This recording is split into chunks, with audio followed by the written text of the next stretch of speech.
जेव्हा पण मार्केट वर जाणार असेल तेव्हा ते तुम्हाला आधीच समजणार. तुम्हाला फक्त ह्या 3 कॅन्डलस्टिकचा नीट अभ्यास करायचा आहे. त्यामध्ये लास्ट कॅन्डलस्टिक सगळ्यात जास्त इम्पॉर्टंट आहे, ती म्हणजे मॉर्निंग स्टार. सगळ्यात पहिल्यांदा तुम्हाला रेड कॅन्डल दिसेल, त्यानंतर तुम्हाला एक छोटीशी डोजी कॅन्डल दिसेल आणि त्याच्यानंतर एक सगळ्यात मोठी तुम्हाला एक ग्रीन कॅन्डल दिसेल, ती म्हणजे बुलिश कॅन्डल. जर पडत्या मार्केटमध्ये तुम्हाला ही कॅन्डलस्टिक दिसली, तिथून तुम्ही समजून जा की इथून मार्केट वरती जाणार आहे, म्हणजे इथून मार्केट अप ट्रेंडला जाणार आहे. आता येते हॅमर कॅन्डल.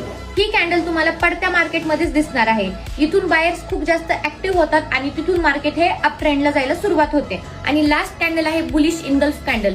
यामध्ये पहिली छोटी रेड कॅन्डल असते, जी की बेरिश कॅन्डल असते, आणि सेकंड कॅन्डल ही ग्रीन मोठी कॅन्डल असते, जी की बुलिश कॅन्डल असते, ज्या कॅन्डलने रेड कॅन्डलला पूर्णपणे इनगल्फ केलेलं असतं. जर पडत्या मार्केटमध्ये कोणत्याही सपोर्ट वरती ही कॅन्डल तयार झाली तर समजून जावं की तिथून मार्केट वरती जाणार आहे. आणि असंच नॉलेजेबल कॉन्टेंट हवा असेल आणि असंच तुम्हाला एज्युकेशनल कॉन्टेंट हवा असेल तर आताच आपलं चॅनल फॉलो करून ठेवा आणि आपल्या टेलिग्राम चॅनलला फॉलो करायला विसरू नका.